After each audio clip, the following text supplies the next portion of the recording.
మోంటా శ్రీకాకుళం మత్స్యకారులకు తీరని నష్టాన్ని మిగిల్చింది. తుపాను తీవ్రతతో డొంకూరు సముద్ర తీర ప్రాంతంలో ఎండబెట్టిన చేపలు పూర్తిగా తడిసి ముద్దయ్యాయి. దీంతో తమకు 30 లక్షల మేర నష్టం వాటిల్లిందని ప్రభుత్వమే తమను ఆదుకోవాలని మత్స్యకారులు విజ్ఞప్తి చేస్తున్నారు. శ్రీకాకుళం జిల్లా ఇచ్చాపురం డొంకూరు తీర ప్రాంతంలో 20 అడుగుల మేర సముద్రం ముందుకొచ్చింది. నిన్న రాత్రి నుండి కురుస్తున్న వర్షాలకు ఇచ్చాపురంలో ప్రధాన నదులు పొంగి పొర్లుతున్నాయి.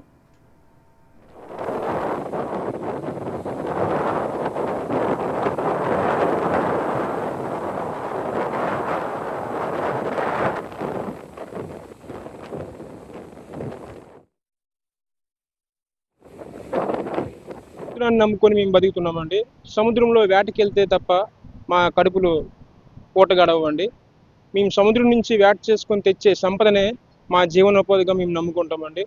ఈరోజు ముంతా తుఫాను ప్రభావం వల్ల సుమారుగా 30 టన్నులు మత్స్య సంపద అనేది ఈ వర్ష ప్రభావానికి గురై 30 లక్షల రూపాయల ఆస్తి నష్టం జరిగిందండి.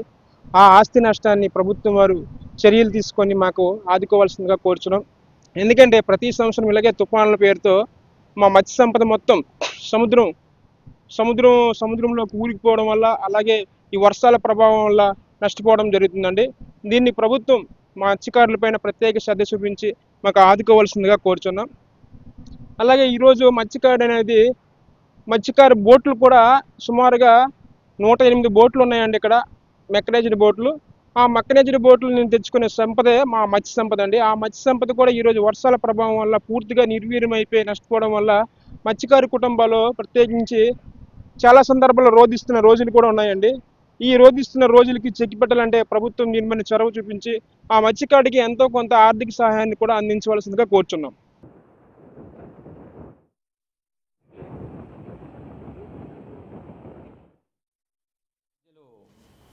కాకినాడ తీరానికి సమీపంలో తీరాన్ని తాకవచ్చు. ఇది తీరాన్ని తాకేటప్పుడు తీవ్ర తుఫానుగానే తాకే అవకాశం ఉంది. ఆ సమయంలో గాలులు 90 నుంచి 100, గరిష్టంగా 110 కిలోమీటర్ల వరకు ఉండే అవకాశం ఉంది. కాకినాడ పరిసర ప్రాంతాలలో సాధారణ అలల కన్నా 1 మీటరు రమారమి ఉప్పెన ఎగసి పడే అవకాశం ఉన్నది. ఇక ఈ ప్రాంతాల చుట్టుప్రక్కల కొంత తటీయ వర్షం యొక్క ఎద్దడి ఉండే అవకాశం ఉన్నది. అంటే నీరు నిలిచే అవకాశం, లేదా సముద్రపు నీరు లోపలికి ప్రవేశించే అవకాశం కూడా ఉన్నది. ఇక ఈ 2 రోజుల్లో ఉత్తర దక్షిణ కోస్తా జిల్లాల్లో అత్యధిక ప్రాంతాలలో తేలికపాటి నుంచి మోస్తరు వర్షాలు పడే అవకాశం ఉంది. 3వ రోజున ఉత్తర కోస్తాలో పలు ప్రాంతాలలో, దక్షిణ కోస్తాలో కొన్ని ప్రాంతాలలో తేలికపాటి నుంచి మోస్తరు వర్షాలు పడే అవకాశం ఉంది. అతి ముఖ్యంగా ఈరోజు గమనించాల్సిన విషయం, శ్రీకాకుళం నుంచి తిరుపతి వరకు ఉన్న కోస్తా జిల్లాలన్నింటిలో, అంటే పశ్చిమ తూర్పు కోస్తా జిల్లాలన్నింటిలో కూడా భారీ నుంచి అతి భారీ, కొన్ని చోట్ల అత్యంత భారీ 1-2 చోట్ల పడే అవకాశం ఉంది. ఇక నంద్యాల, వైఎస్ఆర్ కడప మరియు అన్నమయ్య జిల్లాల్లోని 1-2 చోట్ల భారీ నుంచి అతి భారీ వర్షం పడే అవకాశం ఉంది. అందుచేత అత్యంత భారీ ఉన్న చోట్ల రెడ్ వార్నింగు, భారీ నుంచి అతి భారీ ఉన్న చోట్ల ఆరెంజ్ వార్నింగు ఇవ్వటం జరిగింది. ఇక పశ్చిమ రాయలసీమ జిల్లాలైన కర్నూలు, అనంతపూర్, శ్రీ సత్యసాయితో పాటు చిత్తూరు జిల్లాలోని 1-2 చోట్ల భారీ వర్షానికి ఆస్కారం ఉండే అవకాశం ఉన్నందువల్ల ఆ జిల్లాలకు ఎల్లో వార్నింగ్ ఇవ్వటం జరిగింది. ఇక 2వ రోజు కూడా కోస్తా జిల్లాల్లో కొన్ని చోట్ల భారీ నుంచి అతి భారీ, కొన్ని చోట్ల అత్యంత భారీ పడే అవకాశం ఉంది. కాబట్టి ఆ జిల్లాలకు కూడా ఇవ్వటం జరిగింది. ఇక ఫ్లాష్ ఫ్లడ్స్ లేదా తత్కాల వరద, అంటే కొంచెం తక్కువ సమయంలో వరద సంభవించే ప్రదేశాలు కోస్తా ప్రాంతాల్లో ఉన్నాయి. అందువల్ల ఆకస్మిక వరద ఉండే ప్రదేశాలని మీకు గ్రాఫికల్ రూపంలో సూచిస్తాను. ఇక మత్స్యకారులు ఈరోజు కోస్తా తీరం వెంబడి తీరం ఆవల 60 నుంచి 70 కిలోమీటర్లు, గరిష్టంగా 80 కిలోమీటర్ల వేగంతో గాలులు వీచే అవకాశం ఈరోజు మధ్యాహ్నం వరకు ఉంది. మధ్యాహ్నం తరువాత ఈ గాలుల యొక్క తీవ్రత పెరిగి 90 నుంచి 100 వరకు క్రమంగా పెరిగే అవకాశం ఉంది. గరిష్టంగా 110 కిలోమీటర్ల వరకు చేరే అవకాశం ఉంది. రేపు గాలుల యొక్క ఉధృతి ఉదయానికి 70 నుంచి 80, 60 నుంచి 70, గరిష్టంగా 80 వరకు చేరుకున్న తరువాత సాయంత్రానికి 45 నుంచి 55, గరిష్టంగా 65 వరకు ఉండే అవకాశం ఉంది. ఇక సాయంత్రం తర్వాత అది ఇంకా క్రమేపీ బలహీనపడి 35 నుంచి 45, గరిష్టంగా 55 వరకు చేరుకునే అవకాశం. మూడవ రోజు అనగా 29వ తేదీన కోస్తా తీరం వెంబడి తీరం ఆవల దానికి ఆనుకుని ఉన్న సముద్ర ప్రాంతంలో కూడా 35 నుంచి 45, గరిష్టంగా 55 కిలోమీటర్ల వేగంతో ఈదురుగాలు వీచే అవకాశం ఉన్నందువల్ల ఈ రోజు నుంచి రాబోయే 3 రోజులు కూడా మత్స్యకారులు వేటకు వెళ్ళవద్దని హెచ్చరికలు జారీ చేయడం జరిగింది. ఇక ఆంధ్ర కోస్తా తీరం వెంబడి ఉన్న ఓడరేవులన్నింటిలో కూడా ప్రమాద హెచ్చరికలు ఉన్నాయి. ముఖ్యంగా కాకినాడలో 10వ నెంబర్ ప్రమాద హెచ్చరికను, ఇక విశాఖపట్నం గంగవరంలో 9వ నెంబర్ ప్రమాద హెచ్చరికను, మచిలీపట్నం నిజాంపట్నం ఓడరేవు కృష్ణపట్నం ఓడరేవుల్లో 8వ నెంబర్ ప్రమాద హెచ్చరికను ఎగురవేయటం జరిగింది. కాబట్టి ఆయా వర్గాలకు సంబంధించినంత వరకు సమాచారాన్ని విస్తృతంగా కూలంకషంగా చర్చించి ఆయా వర్గాలకు తెలియజేయటం జరిగింది. విపత్తు నిర్వహణ యాజమాన్య సంస్థ, జిల్లా యంత్రాంగాలు, రాష్ట్ర ప్రభుత్వం తమ కృషిని చేస్తున్నాయి. ప్రజలు కూడా సహకారాన్ని అందించి ఈ విపత్తు నుంచి తమను తాము రక్షించుకోవాల్సిందిగా కోరడమైంది. నిన్న చెప్పుకున్నట్లుగా పూరిళ్ళు లాంటి వల్నరబుల్ స్ట్రక్చర్స్ ఏమైనా ఉంటే డ్యామేజ్ అయ్యే అవకాశం ఉంది. ఇక లోతట్టు ప్రాంతాలలో నీరు చేరే అవకాశం ఉంది. ట్రాఫిక్ నియంత్రణ చేయాల్సిన అవసరం ఉంది. కమ్యూనికేషన్ పవర్ లైన్స్ కూడా ఎఫెక్ట్ అయ్యే అవకాశం ఉంది.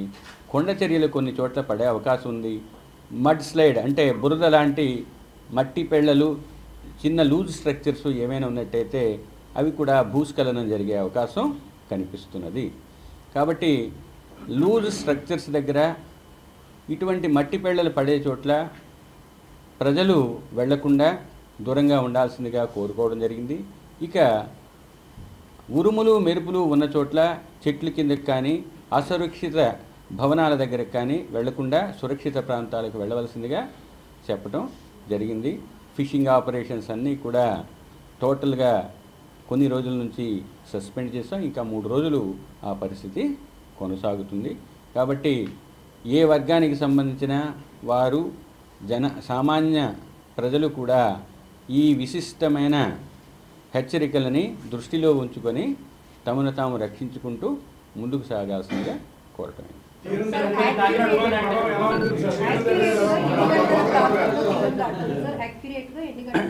యాక్యురేట్ అని చెప్పటం కరెక్ట్ కాదు. ఎందుకు అంటే ఇది ఒక ఫేజ్లో ఒక సైక్లోన్ ఉందంటే దానికి ఒక ఐ ఉంటుంది, ఐ చుట్టూ క్లౌడ్ వాల్ ఉంటుంది.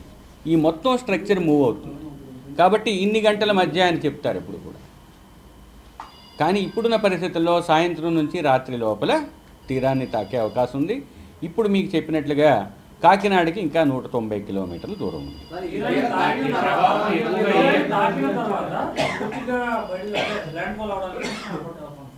తీరాన్ని తాకటం మొదలుపెట్టిన తర్వాత సాధారణంగా 1 గంట, గంటన్నర సేపు మొత్తం ప్రాసెస్ కంప్లీట్ అయ్యే అవకాశం ఉంటుంది. ఏదైనా కూడా మీకు లేటెస్ట్ సమాచారాన్ని మన మీడియా గ్రూప్లో, తర్వాత ఈ సిడబ్ల్యూసి ప్రెస్ గ్రూప్లో ఉంచడం జరుగుతుంది. ఏవైనా అవకాశం ఉంటే సమాచారాన్ని తెలుసుకోండి. మీకు నిరంతరం బులెటిన్స్ వస్తూనే ఉంటాయి. వాతావరణంలో ఈ మార్పులు ఏంటి సార్? ఒకసారి సడన్ గా ఎండ వస్తుంది, వర్షం పడుతుంది, అసలు కారణాలు ఏంటి? ఇంతవరకు ఉన్నవి పెరిఫరల్ అవుటర్ బ్యాండ్స్ వల్ల వచ్చాయి. సిస్టము అలా కాన్సన్ట్రేట్ అయ్యే కొద్దీ అది కుచించుకుపోతుంది, లోపలికి వెళ్ళి.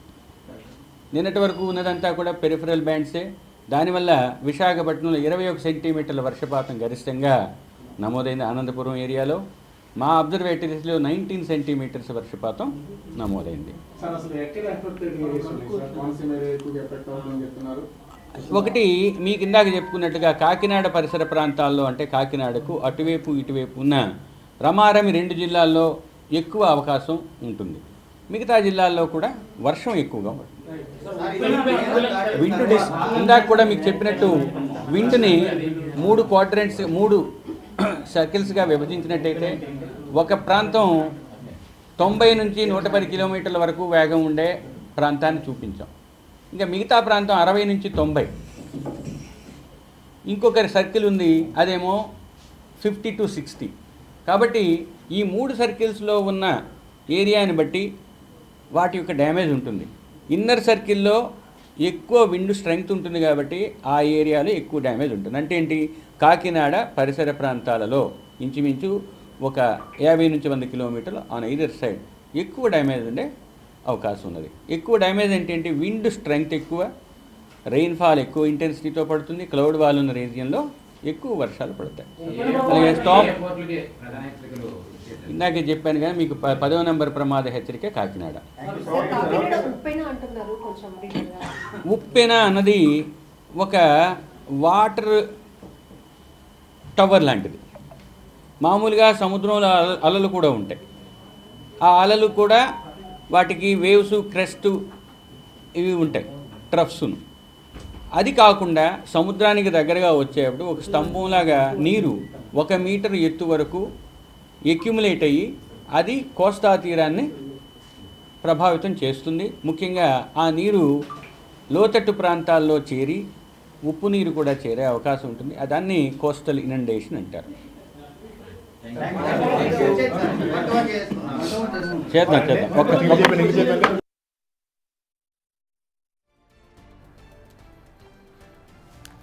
ఇక మోంతా తుఫాన్కి సంబంధించి ఇటు విశాఖ వాతావరణ శాఖ అధికారి క్లియర్గా చెప్పారు. ఇటు కొన్ని చోట్ల భారీ నుంచి అతి భారీ వర్షాలు కురుస్తాయంటూ చెప్తున్నారు. ఏవైతే ఉత్తర దక్షిణ కోస్తా జిల్లాలు ఉన్నాయో ఈ 2 రోజుల పాటు కూడా వర్షాలు కురుస్తాయని చెప్తున్నారు. ఇటు కాకినాడకి 10వ ప్రమాద హెచ్చరికనైతే జారీ చేశారు అధికారులు.